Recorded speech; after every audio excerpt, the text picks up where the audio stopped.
English grammar और spoken English के लिए आज ही सब्सक्राइब करें।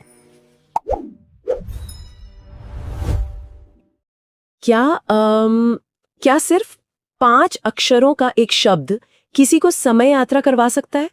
मतलब सुनने में अजीब लगता है ना। या फिर ऐसा सोचिए कि क्या कोई एक मामूली सा शब्द किसी बेजान लोहे की मशीन के अंदर इंसानी जिद और नखरे डाल सकता है? हाँ बिल्कुल, सुनने में तो किसी साइंस फिक्शन फिल्म की कहानी जैसा लग रहा है ना? तो आज की हमारी इस गहन चर्चा में हम कुछ ऐसा ही खंगालने वाले हैं। हमारे पास जो स्रोत है वो एक ग्रामर गाइड के यूनिट 36 का एक पन्ना है और शब्द है अंग्रेजी का WOULD यानी वुड।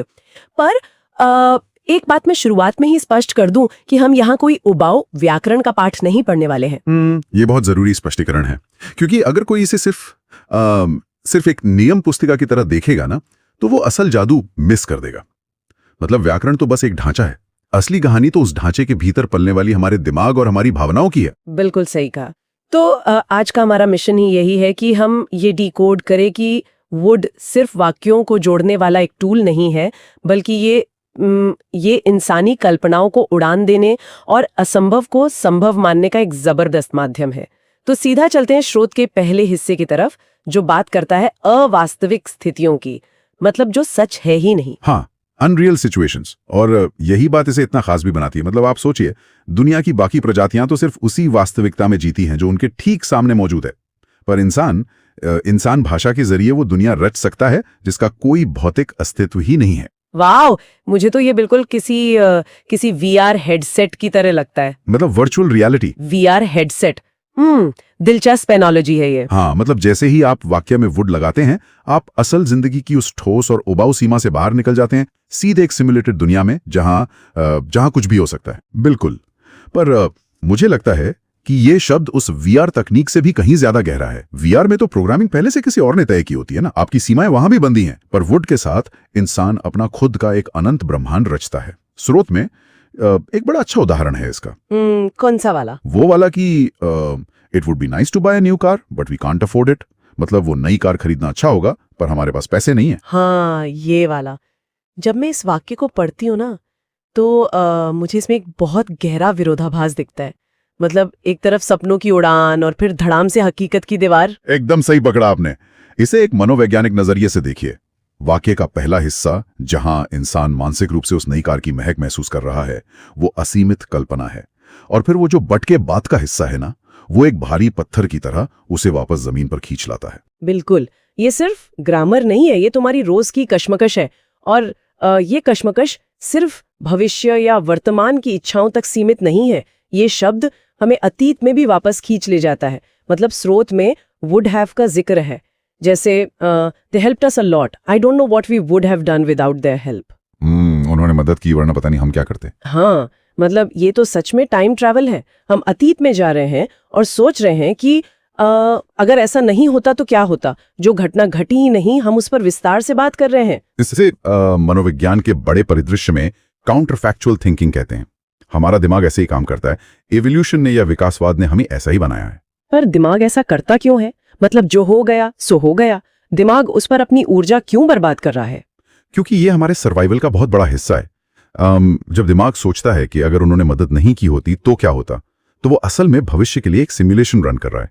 वो सीख रहा है। अच्छा, मतलब ताकि आगे अगर कभी ऐसी स्थिति आए तो हम तैयार रहें। बिल्कुल। वो कैलकुलेट कर रहा है कि हम दूसरों पर कितने निर्भर हैं। ये बहुत गहरा एहसास है कि एक छोटी सी मदद ना मिलने से पूरा वर्तमान बदल सकता था।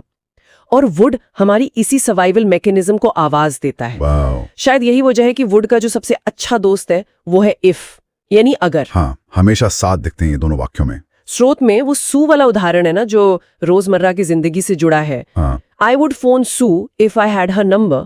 मतलब इंसान का दिमाग हमेशा किसी ना किसी क्या होता अगर वाले लूप में फंसा ही रहता है। बिल्कुल। और इसमें एक सामाजिक गतिशीलता या सोशल डायनामिक्स का भी बहुत बड़ा पहलू है। देखिए, अगर आपके पास नंबर नहीं है तो वास्तविकता यह है कि आप फोन नहीं कर सकते। बात वहीं खत्म हो जानी चाहिए। हाँ, मैं फोन नहीं कर सकती क्योंकि नंबर नहीं है। सिंपल। पर हम ऐसा रूखा जवाब नहीं देते। सही बात है।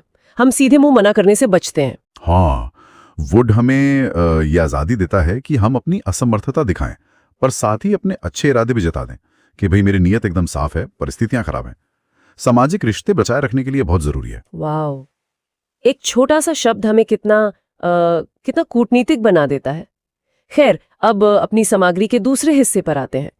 ख्यालों की इस दुनिया को स्थापित करने के बाद अब इसकी सीधी टक्कर वास्तविकता से होती है। आप विल और वुड के आमने सामने आने की बात कर रही हैं। हाँ, मतलब एक तरफ विल है जो भविष्य की हकीकत को एकदम मजबूती से बताता है, और दूसरी तरफ वुड है जो ख्यालों में रहता है। स्रोत में एक बड़ा सीधा उदाहरण है, I'll stay a bit longer, I've got plenty of time। यहाँ विल का संकुचित रूप इस्तेमाल हुआ है और ये पूरी तरह से एक ठोस वास्तविकता पर टिका है, क्योंकि रुकने का समय है। और इसमें कितना जबरदस्त आत्मविश्वास है। मतलब मेरे पास समय है इसलिए मैं रुकूंगी, एकदम साफ, कोई शक नहीं। लेकिन अब इसके ठीक दूसरे परिदृश्य को देखते हैं। I would stay a bit longer, but I really have to go now। मैं रुकता पर मुझसे जाना होगा। हाँ, ये वाला। मुझे यहाँ ना हमेशा से एक चीज खटकती रही है और मैं चाहूंगी कि हम इस पर बात करें। क्या हम वुड को विल का एक कमजोर, संकोची या शायद थोड़ा डरपोक रूप मान सकते हैं? कमजोर? आप ऐसा क्यों सोचती हैं? मतलब विल एकदम सीना तानकर खड़ा नजर आता है और वुड हमेशा किसी न किसी शर्त, मजबूरी या बहाने के पीछे छिपता है। ऐसा लगता है जैसे वुड वो इंसान है जो जिम्मेदारी लेने से बचना चाहता है और बस कहता है कि मैं कर तो देती पर। मैं इस विचार से पूरी तरह असहमत हूं। इसे कमजोर या डरपोक कहना तो इसके साथ नाइंसाफी होगी। मैं इसे यथार्थवादी या प्रैग्मेटिक कहूंगा। अच्छा, यथार्थवादी कैसे? देखिए, विल के पास आजादी है क्योंकि परिस्थितियां उसके अनुकूल हैं। उसके पास समय था, लेकिन वुड के पास इच्छा शक्ति तो पूरी तरह से मजबूत है ना। मैं रुकना चाहता हूँ, ये भावना एकदम सच्ची है। हाँ, भावना तो है वहां, पर वो यथार्थवादी है। वो जानता है कि वास्तविकता उसे ऐसा करने की इजाजत नहीं दे रही है। ये भागना नहीं है, बल्कि ये हकीकत को पूरी तरह से स्वीकार करना है। विल वो है जो हम कर सकते हैं और वुड वो है जो हम करना चाहते हैं पर कर नहीं सकते। ये एक बहुत ही नया और खूबसूरत नजरिया है। मतलब सोचना कि सिर्फ एक अक्षर का बदलाव, विल से हटके वुड का आ जाना, पूरे वाक्य का वजन और भावना पलट देता है। एक में पूरी आश्वस्ति है और दूसरे में एक तरह का पछतावा या बेबसी है। बिल्कुल। और इसके अलावा हमारी सामग्री ये भी स्पष्ट करती है कि कैसे वुड विल के पास्ट टेंस के रूप में काम करता है रिपोर्टेड स्पीच में। हाँ, वो टॉम वाला उदाहरण। वर्तमान में टॉम कहता है I will phone you on Sunday, और जब यही बात अतीत की कहानी बन जाती है तो हम कहते हैं Tom said he would phone me on Sunday. मतलब वर्तमान के पक्के वादे अतीत की धुंधली यादों में बदल जाते हैं। ये शब्द सच में समय की अलग अलग परतों को जोड़ता है। लेकिन अगर किसी को लग रहा है कि इसका काम बस इतना ही है, तो असली सरप्राइज तो अभी बाकी है। आप सामग्री के अगले हिस्से की तरफ बढ़ रही हैं, जहां इसके सबसे अनोखे उपयोग हैं। एकदम सही। जब हम आगे बढ़ते हैं तो वो उपयोग सामने आते हैं जो मेरे हिसाब से सबसे ज्यादा चौंकाने वाले हैं। इनकार या किसी की भयंकर जिद वाला हिस्सा। हाँ, सेक्शन सी, जहां ये सिर्फ ये नहीं बताता कि किसी ने कुछ नहीं किया, बल्कि ये बताता है कि किसी ने कुछ करने से साफ इनकार कर दिया। बिल्कुल, वो अड़ गए। जैसे उदाहरण है, I tried to warn him but he would not listen. मैंने चेतावनी दी पर उसने सुनने से ही मना कर दिया। यहाँ वुड का मतलब कोई ख्याली दुनिया नहीं है। यहाँ ये एक पक्की अड़ियल जिद है। पर जो बात मुझे सबसे ज्यादा हैरान करती है वो इसके बाद आती है। निर्जीव चीजों वाला उदाहरण। हाँ, इसका उपयोग सिर्फ इंसानों तक सीमित नहीं है। स्रोत कहता है the car would not start. Car ने स्टार्ट होने से मना कर दिया। ये बहुत ही दिलचस्प है। ये मुझे ना बहुत ही कमाल की चीज लगती है। मतलब हम ये नहीं कहते कि कार में कोई तकनीकी खराबी आ गई है या बैटरी डाउन है। हम कहते हैं कार ने मना कर दिया। जैसे भाषा ने अचानक से मशीनों के अंदर भी इंसान जैसी जिद और नखरे डाल दिए हों। हम इसे लोहे की मशीन नहीं, कोई नाराज बच्चा मान लेते हैं। इसे इंसानी मनोविज्ञान में एंथ्रोपोमॉर्फिज्म कहते हैं। इसका मतलब है बेजान वस्तुओं या प्राकृतिक घटनाओं में मानवीय गुण या इरादे देखना, और ये हमारे आदिम या प्रिमिटिव स्वभाव का हिस्सा है। पर इंसान ऐसा करता क्यों है? एक मशीन तो सिर्फ पुर्जों का ढांचा है ना, उसका कोई इरादा कैसे हो सकता है? इसके पीछे एवोल्यूशनरी बायोलॉजी है। इंसानों का दिमाग पैटर्न और इरादे पहचानने के लिए ही डिजाइन हुआ है। प्राचीन काल में जब झाड़ियों में कुछ हलचल होती थी तो हमारे पूर्वजों के लिए यह मान लेना ज्यादा सुरक्षित था कि वहां कोई इरादा छुपा है। मतलब कोई शिकारी जानवर हो सकता है? हाँ ना, कि सिर्फ हवा। तो ये इरादा देखने की आदत दिमाग में गहराई तक बैठी है।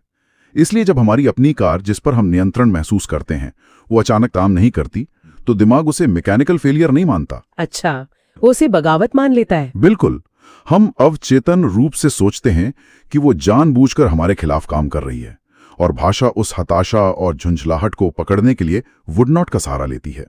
हमें लगता है पूरी दुनिया हमारे खिलाफ साजिश कर रही है। क्या बात है, मतलब एक साधारण सा शब्द हमारे विकासवाद के पूरे इतिहास को अपने अंदर समेटे हुए हैं। लेकिन यहाँ ना इस चर्चा में एक और चीज है जो मुझे बुरी तरह से उलझा रही है। कैसी उलझन? देखिए, एक तरफ तो ये शब्द जिद, झुंझलाहट और मशीनों के नखरे दिखा रहा है, the car would not start.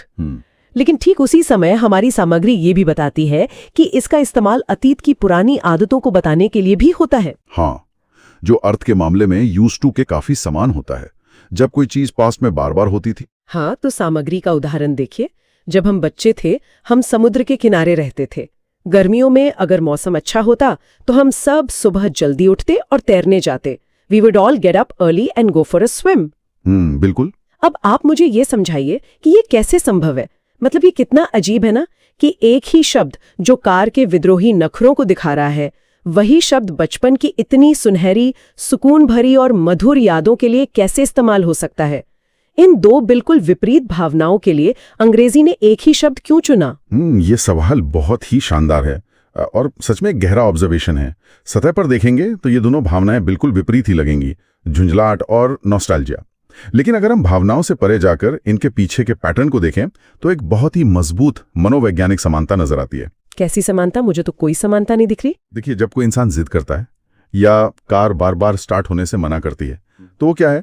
वो एक तयशुदा व्यवहार है, एक प्रेडिक्टेबल बिहेवियर है। वो अपनी बात पे अड़ा है, लगातार एक ही चीज कर रहा है, उसमें एक निरंतरता है।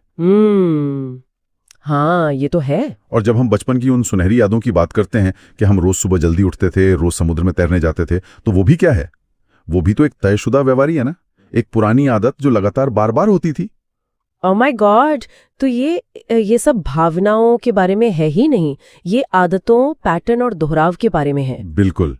हमारी याददाश्त ना अलग अलग दिनों को याद नहीं रखती, हम पैटर्न्स को याद रखते हैं। जब कोई बचपन याद करता है तो वो किसी एक खास मंगलवार को याद नहीं कर रहा होता, वो उन गर्मियों की पूरी श्रृंखला को याद कर रहा होता है। सामग्री में वो रिचर्ड वाला उदाहरण है ना। हाँ, whenever Richard was angry, he would walk out of the room. हाँ, जब भी वो गुस्सा होता बाहर चला जाता। ये एक इंसान का स्थापित पैटर्न है। जाना हो, इन सब में एक चीज कॉमन है, एक कंसिस्टेंसी, एक आदत जो पास्ट में गहराई से जड़ जमा चुकी थी। वुड उस रिपीटिशन को एक सूत्र में पिरोता है, इसीलिए ये नॉस्टैल्जिया को व्यक्त करने का सबसे बेहतरीन शब्द बन जाता है। वाह! तो इस पूरी चर्चा का आखिर सार क्या निकलता है? मतलब जब हमने शुरुआत की थी तो हमारे सामने सिर्फ एक शब्द था, वुड।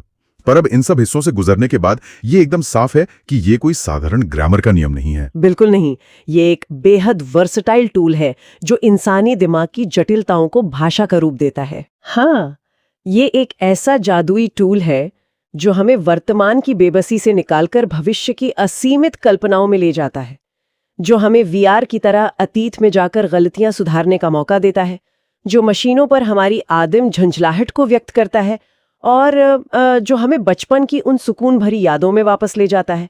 ये सिर्फ शब्द नहीं है, ये हमारी सोच और यादों का ढांचा है। और ये हमें एक बड़ा सबक भी सिखाता है। हर शब्द के पीछे इंसानी मनोविज्ञान का एक पूरा इतिहास छिपा है। हमारी कमियां, हमारे डर, हमारी इच्छाएं सब भाषा में गुथे हुए हैं। आज जो हमने वुड के उपयोग देखे वो असल में हमारे दिमाग के काम करने के अलग अलग तरीके ही हैं। सच में हैरान करने वाला है कि कैसे सिर्फ 5 अक्षरों का शब्द हमारी इतनी सारी जटिल भावनाओं का भार उठा लेता है।